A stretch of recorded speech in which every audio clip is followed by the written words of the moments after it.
Hello, everybody. So for this week, we're going to be looking at artificial intelligence and computers. And so I've decided that a couple readings would be appropriate. One, as you know, is the piece by John Hoagland. We'll be looking at least the first half of chapter 2. It's up to you to decide exactly how far you want to read into it. I think it's interesting, but I would at least read the first 10 pages or so.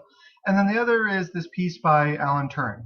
What I like about Turing's piece is, first off, it's a philosophical discussion about computers by the inventor of computers, and so I think that his opinion is worth taking seriously. But it's also that he covers a lot of the really important objections to computers, or sorry, a lot of the really important objections to artificial intelligence as a genuine kind of intelligence. So they're both really great. This video, for starters, is going to look at the big picture history of how we got to computers, or how we got to the mere possibility of artificial intelligence. We'll explore what Hoagland has to say about what computers are and what that tells us about the possibility of them being intelligent. And then in the next video, we're going to look at what Alan Turing has to say. So this will also double up a little bit as review for papers, tests, whatever. As we recall from earlier this semester, back in ancient Greece, there were a few major philosophers. There was Socrates, who in turn taught Plato. Plato taught Aristotle. I should have an arrow going from Plato to Aristotle. And they in turn influenced a lot of other people further down the line. But I'm just going to focus on one half of the story, particularly the rationalist, because the rationalist school put a special emphasis on logic, rationality, and it's going to turn out that logic and rationality are a big part of what led us to develop computers, or artificial intelligence. So, Plato says, arithmetic has a very great and elevating effect, compelling the soul to reason about abstract number, and rebelling against the introduction of visible or tangible objects into the argument. Now, in another place, Plato said something very similar about astronomy, saying that astronomy compels the soul to look upward and to look from this world into the next. And it's not a coincidence that he says something very similar about arithmetic and about astronomy.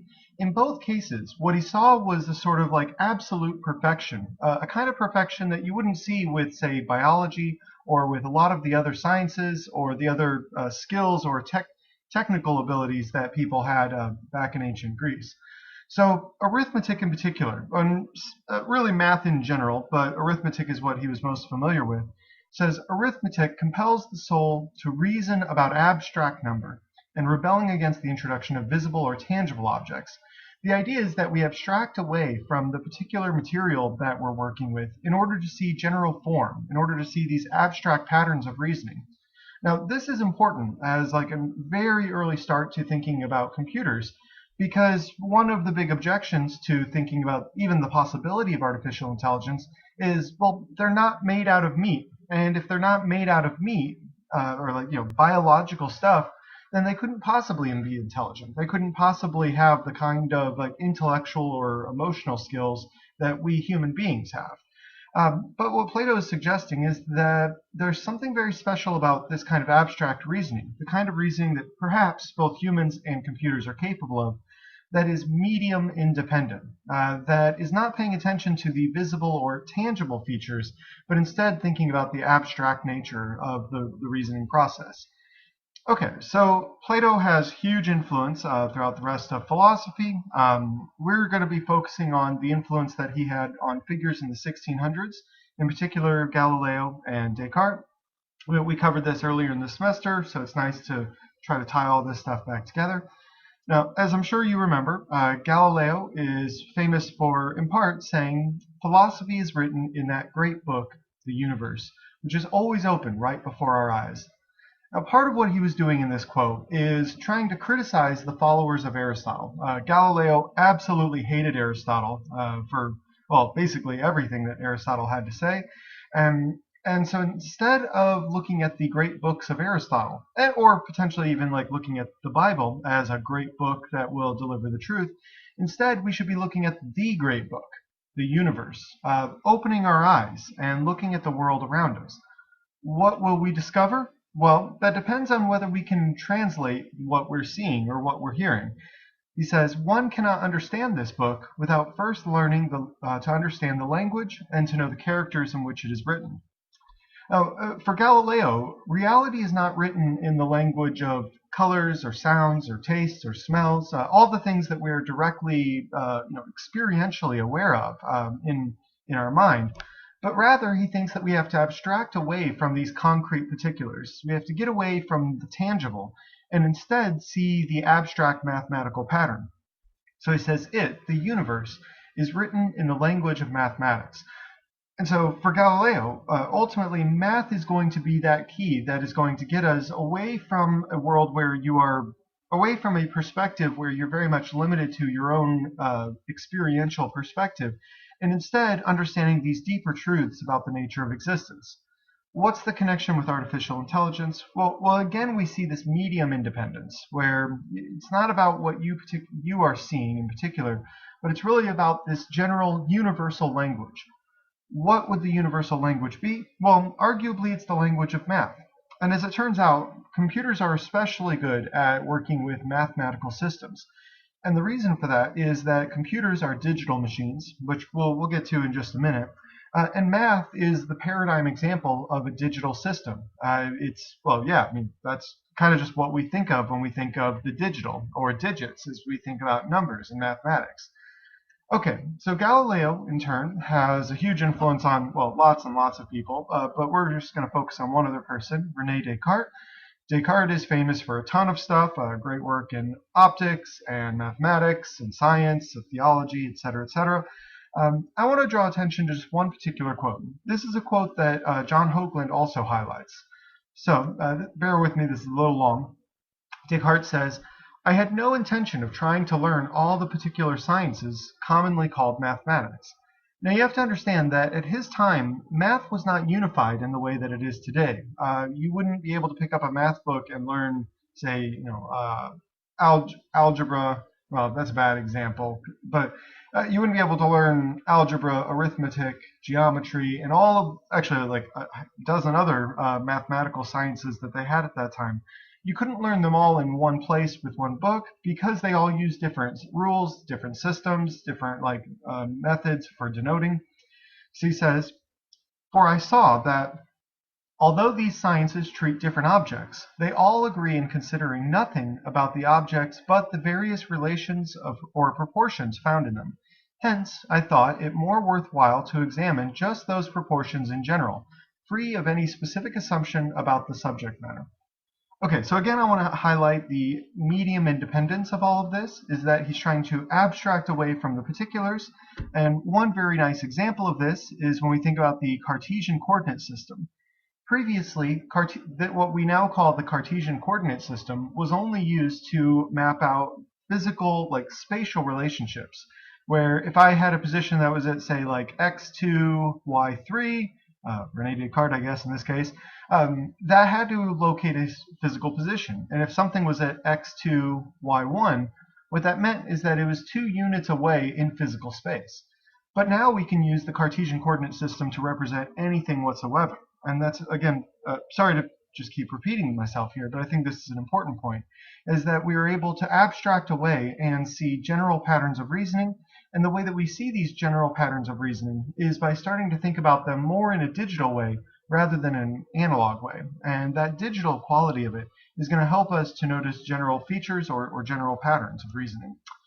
Okay, so Galileo, Descartes, Isaac Newton, Copernicus, a whole lot of people end up feeding us what we would now call physics, mathematics, and ultimately logic. Our modern system of logic, what I had you learn just a little bit of earlier in the semester, this all comes from the Cartesian way of thinking, where we're able to use symbols to abstractly represent whatever we want. And so I can say, A logically entails B is true, therefore A is true, or the reverse of that in a way, A entails B is false, therefore A must be false. It doesn't matter what A and B stand for. Whatever we put in for A and B, so long as those are coherent thoughts that have truth values, this is going to count, or these will both count as coherent patterns of reasoning. Now, advances in physics, math, and logic jointly lead us to the development of computers. It's actually a fascinating story. I'm not going to worry too much about the history of that story, but we get computers. We get computers with Alan Turing. Well, what is a computer? Well, I like the way that John Hoagland defines it. He defines the computer as an interpreted automatic formal system. What does that mean? Well, what I want to do with the remainder of this video is try to unpack that phrase, because there's actually a lot built into it. We'll start at the end and work our way backwards. What is a system? Well, actually, this is a very generic word. A system is just any configuration of stuff that sort of works together in some kind of interesting way. So we sometimes talk about ecosystems, which would be a system that has a variety of plants and animals, various other environmental things, where they all work together. Not that everyone's always cooperating, but there's this interesting pattern of causal connections that relate all the various different species of animal and plants together within the ecosystem. We could also talk about the weather system, which is just going to be this contained system, like all of the weather patterns here on planet Earth, and the way that the weather causally relates to other weather patterns.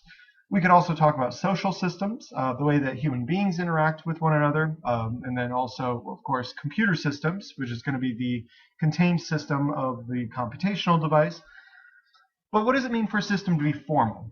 Well, weather patterns are not at all formal systems. Ecosystems are not at all formal systems. And that's because we're really looking at something that's much more analog when we're thinking about relationships between different animals and plants, etc. A formal system, well, I'll go ahead and move over here, is manipulating digital tokens or symbols according to rules. So a really nice example of a formal system given in John Hoagland's book is the game of chess. There are specific rules for the game. There are starting positions. There are rules that determine how you can manipulate the symbols. Well, what does it mean to manipulate symbols? The symbols are your pawn, your rook, your knight, all the various different pieces in the game. And the manipulation of them is moving them, or removing them, or changing them. So you could move your pawn, say like up a space or two. You could use your pawn to remove another person's piece, or maybe their piece is going to remove your pawn. Or if you happen to get your pawn all the way to the other end of the board, then your pawn can be transformed into something else, like a queen. Who would ever want anything but the queen? So that's a manipulation of these digital tokens. And what makes them digital is that each piece is either one type or another. Nothing is ever like 37% pawn and 63% rook. That just doesn't make any sense. It's either a pawn or it's not a pawn. It's either in spot like B7 or it's not in spot B7. Each piece has to be in a very specific location or not. And in this way, it deals with ones and zeros, on and off. It's either there or it's not there. So that's what makes chess a formal system. But let me go back just a little bit. What would make it an automatic formal system? Well, the game of chess is not an automatic formal system, at least not typically. Typically, you have at least one human player, which means that the game doesn't just automatically play itself. You need a human player to engage with it and to play it. An automatic game of chess would be a game that is played by two different computer systems. And in effect, they could complete the whole game within a matter of like 5 seconds, at least if the computer was fast enough. So it's automatic because it's happening without any human input or without any intentional action on the part of human players. Now, an automatic formal system is a meaningless system, at least on its own. It's just a bunch of movement that accords to rules or has a certain pattern to it.